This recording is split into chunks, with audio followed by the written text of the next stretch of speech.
আশা করি আপনারা সবাই খুব ভালো আছেন। একটা নতুন ভিডিওতে আপনাদের সকলকে স্বাগত জানাই। এই সকাল 10টা মতো বাজে। আজকে একটু ঘুম থেকে উঠতে দেরি হয়ে গেছে, কেন ছেলে আজকে স্কুল যায়নি, ওর শরীরটা ভালো না, ওই জন্য ভিডিওটা আজকে দেরি করেই শুরু করছি। তাহলে চলুন, চলে এসেছি রান্নাঘরে। কফি বানাবো আর ছেলে মেয়েদের জন্য একটু দুধ গরম করে দেবো।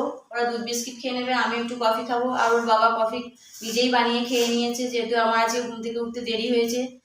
চলুন কফিটা খেয়ে নিই, আর সারাদিনে কী করছি না করছি সবই আপনাদের সাথে শেয়ার করব। তাহলে কফিটা খেয়ে নিই।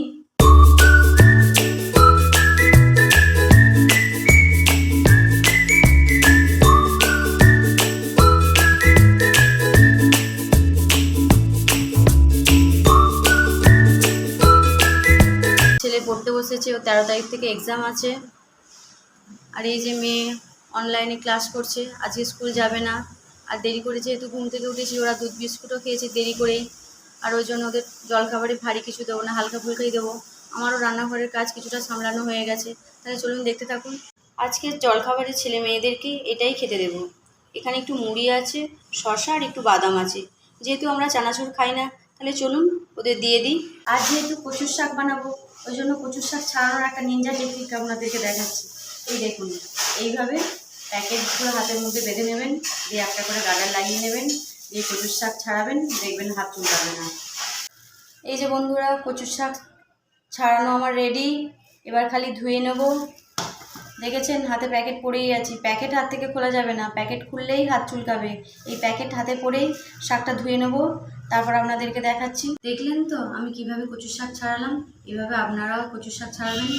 এবার ইলিশ মাছের মাথা দিয়ে বানান, চিংড়ি মাছ দিয়ে বানান, বা নিরামিষ করুন, সেটা আপনার ব্যাপার। যা দিয়ে খুশি বানান, খালি খাওয়ার সময় কচুর শাক খাওয়ার মজাটা পাবেন, সাজাটা পেতে হবে না। তাহলে চলুন আমি বাকি কাজগুলো সেরে নিই। আজকে কচুর শাকটা আমি ইলিশ মাছের মাথা দিয়ে বানাবো। এর আগের দিনকে বাজার থেকে যখন ইলিশ মাছ নিয়ে এসেছিল, ইলিশ মাছের মাথাটা আমি রেখে দিয়েছিলাম কচুর শাক বানাবো বলে। যখন বানাবো আপনাদের সাথে রেসিপিটা শেয়ার করব। তাহলে চলুন। এই যে বন্ধুরা, কচুর শাক আমার সিদ্ধ হয়ে গেছে। আজকে কচুর শাক ইলিশ মাছের মাথা দিয়ে বানাবো। এখানে কচুর শাক বানানোর জন্য কিছু মশলা বেটে রেখেছি, যার মধ্যে রয়েছে আদা বাটা, জিরে বাটা, লঙ্কা গুঁড়ো, হলুদ গুঁড়ো। আর এখানে গোটা গরম মশলা আছে, ফোড়নে দেওয়ার জন্য গোটা জিরে আছে, শুকনো লঙ্কা আর তেজপাতা। এই দিয়ে কচুর শাক বানাবো। চলুন রেসিপি আপনাদের সাথে শেয়ার করব। কড়াতে ইলিশ মাছ ভাজতে দিয়েছি, এবার তুলে নেব।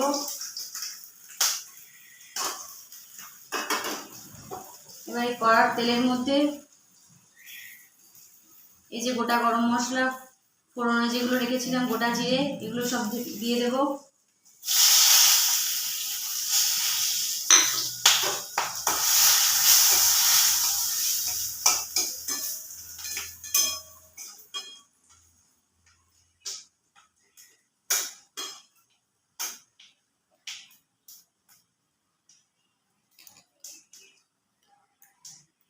এরপর এই যে মশলার বাটাটা, সেটা দিয়ে দেবো কড়ার মধ্যে।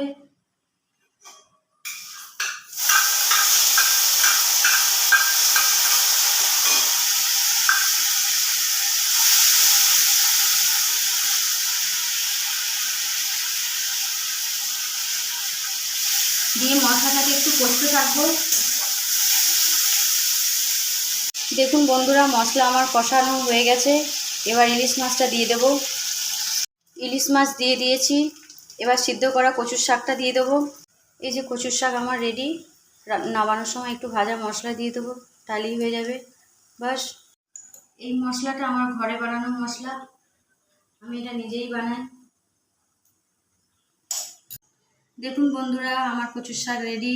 এইভাবে একদিন ইলিশ মাছের মাথা দিয়ে কচুর শাক বানিয়ে খেয়ে দেখবেন, খুব ভালো লাগে খেতে। বন্ধুরা, আজকে কী কী রান্না করেছি আপনাদেরকে দেখাই, চলুন। এই যে কচুর শাক, এটা তো আপনারা দেখলেনই। এখানে একটু মুসুর ডাল সিদ্ধ করা রয়েছে, ছেলে খাবে। একটু লাল শাক ভাজা, আর এখানে বেগুন দিয়ে একটু মাছের ঝোল আছে। এই দিয়েই খাওয়া হবে। তাহলে চলুন খেয়ে নিই, আপনারাও খেয়ে নিন। দুপুরের খাওয়া দাওয়া কমপ্লিট। রান্নাঘরে যেটুকু কাজ ছিল সেটাও সারা হয়ে গেছে। এই এসছি একটু রেস্ট নিতে। ছেলের যেহেতু পরীক্ষা, ওকে বললাম পড়তে, কিন্তু পড়তে বসলো না। এখন মার কাছে আদর খাচ্ছে।